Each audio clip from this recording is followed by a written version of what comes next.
Directed by Ivan Reitman and starring Bill Murray, Dan Aykroyd and Harold Ramis, the movie Ghostbusters tells the story of three parapsychology professors who first encounter a ghost in the New York Public Library, and after the dean of the university fires them, they create the Ghostbusters, a paranormal investigation and elimination service that operates out of an old disused firehouse.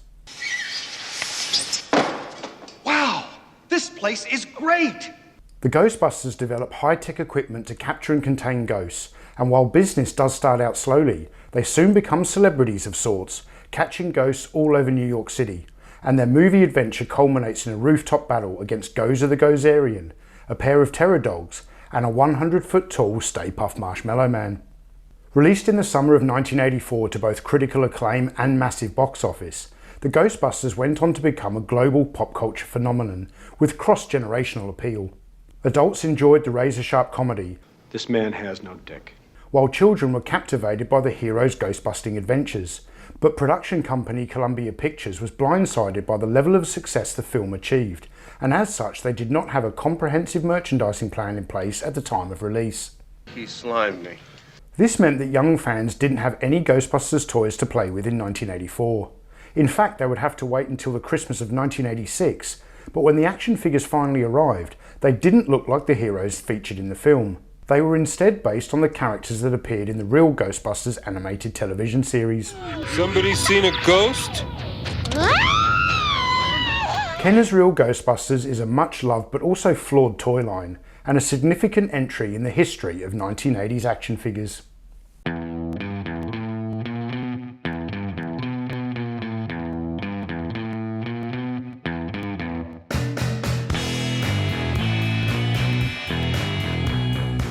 Hello toy fans, my name is Tony and welcome to an Analog Toys special feature, Toy Histories with Kenner's Real Ghostbusters toy line. By the mid-1980s, Kenner was one of the biggest names in the toy business, and even though interest in their popular Star Wars action figure range was rapidly waning, the company saw continued retail success with their superpowers and mask licenses. But neither of these franchises even came close to the popularity of Star Wars toys.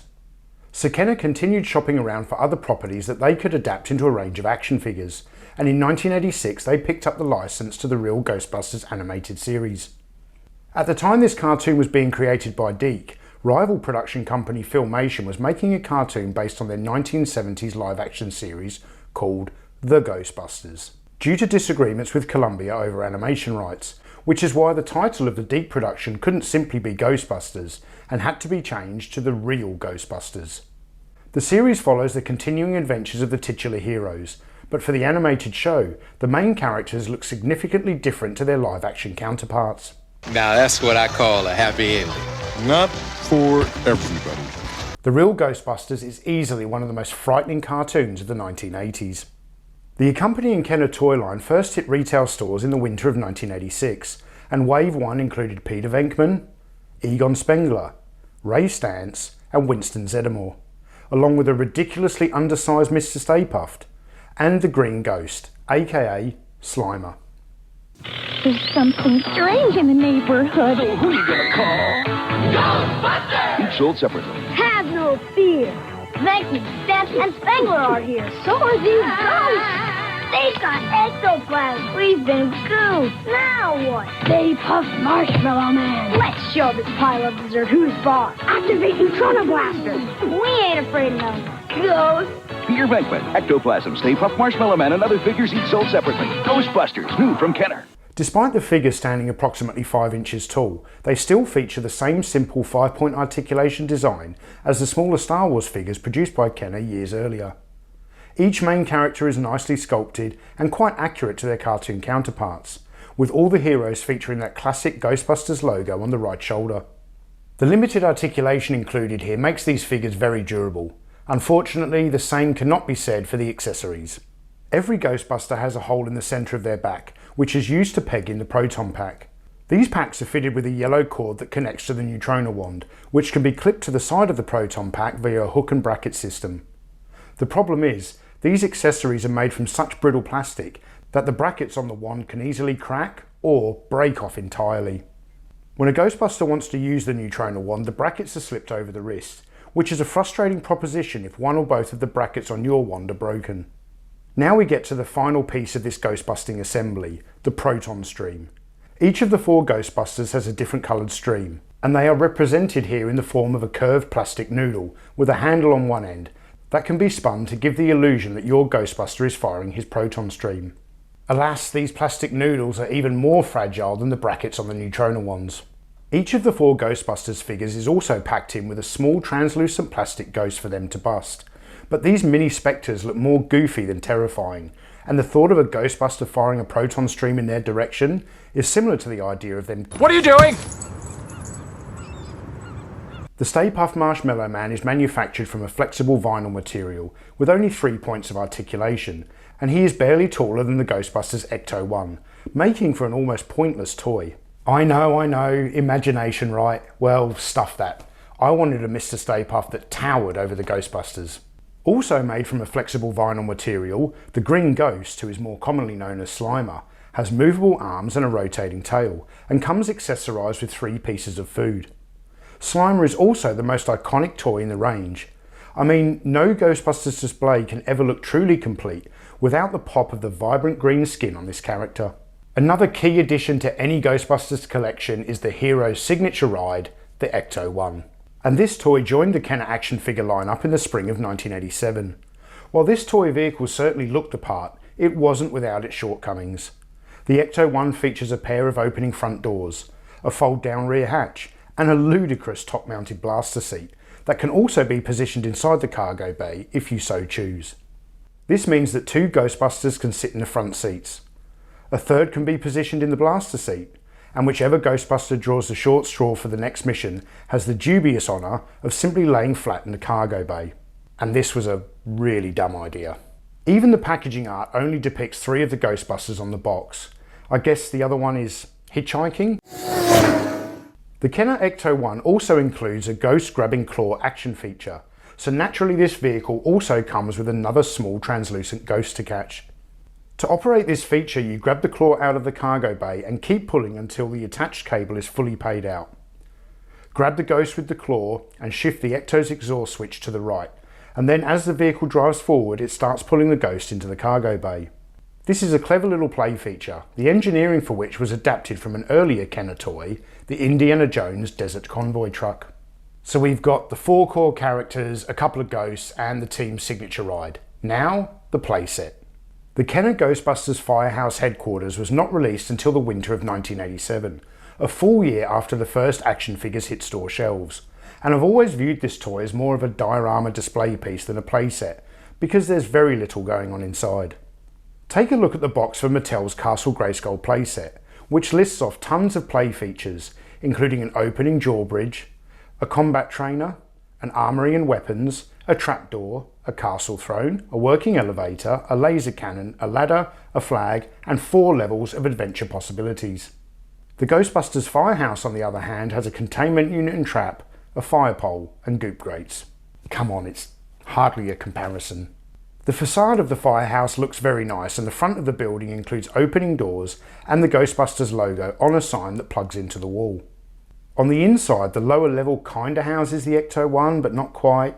The middle level is completely desolate, and so is the top level for that matter. The grates in the roof and the floor of the upper level have been included here for use with the 1980s remnant that all parents hated. Slime. I don't know about the rest of you, but I never bought into the slime craze when I was a child. The fire pole is operated by the flick of a switch and gives the Ghostbusters a dizzy ride to the ground floor.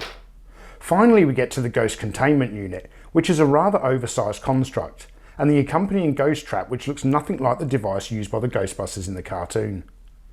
Place a ghost in the trap and close the lid, then sit the trap atop the containment unit, and by using a back and forth sliding motion, the ghost is transferred into the containment unit. But all in all, this is a pretty boring playset. Alternatively, Egon's Lab had the potential to be a more interactive, smaller playset, but sadly the toy never got past the prototype stage. If you're like me and you're a collector of many different toy lines, this is the complete collection that you need. You don't need anything else from this toy line. And that's because the line is chock full of ghosts, which are more like creatures than spectres, and aside from Stay Puft and Slimer, none of them appeared in the animated series anyway. You should also consider that as the line progressed, the vehicles got wackier, but the biggest frustration was Kenner's obsession with adding action feature gimmicks to all future Ghostbusters figures. We got Fright feature figures, Screaming Hero figures, Slimed Hero figures, and Ectoglow figures. Would it have killed Kenner to give us something useful like, I don't know, articulation? Kenner's fixation with offering multiple different and more ridiculous versions of the same figures is a trend that would bleed over into their other toy lines, with the fad truly reaching its peak with their Batman line in the early 90s. In total, we were offered 10 different waves of action figure products in the original Kenner line, but figures weren't the only real Ghostbusters toys being offered by the company during that period. Almost as popular as the miniature characters was the company's range of roleplay toys, which included child-sized versions of the Ghostbusters Proton Pack, PKE meter, and a functioning ghost trap. Ghostbusters! Each sold separately. Go! Proton pack ready. Ghost poppers loaded. You scared? Never. You first. PKE meter reads a class 3 ghost. It's Stay Puft Marshmallow Man. Rooster! Oh no, another one. We go, Zappa! We ain't afraid of them. Ghosts! Proton Pack and Ghost Popper Gun, each sold separately. The real Ghostbusters. From Kenner. Despite this toy line's many flaws, it still proved successful, eventually coming to an end during the Kenner and Hasbro merger in 1991.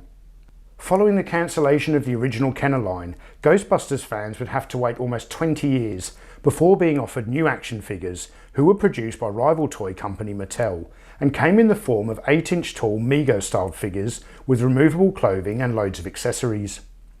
Then in 2018, toy company Diamond Select began producing a colourful range of real Ghostbusters action figures, but the year 2020 would see the return of the original Kenner action figures, this time being produced by Hasbro. And these are some of the best reproduction figures ever made. The figures are almost perfect recreations of the originals, and the best part is that all the fragility has been engineered out of the accessories. The proton streams are now manufactured from a flexible plastic, so the risk of snapping them has been significantly reduced. Also, the material used to produce the proton packs and neutrona wands is far less brittle, so it is no longer a nerve-wracking experience clipping the wand to the side of the pack. These quality improvements are so welcome that if you're just starting out a Ghostbusters toy collection, I actually recommend picking up the modern reissues as opposed to the vintage originals. The future for real Ghostbusters toy collectors is looking even brighter, with the news that Hasbro is now coming out with a reissue of the Ecto-1. But when it comes to the original Kenner range, I stand by my earlier statements, that while many adore this toy line, it is burdened by weak engineering and poor design choices. Kenner's real Ghostbusters action figures look great on display, but if you're looking for playability in a toy line, you're better off collecting spores, molds, and fungus.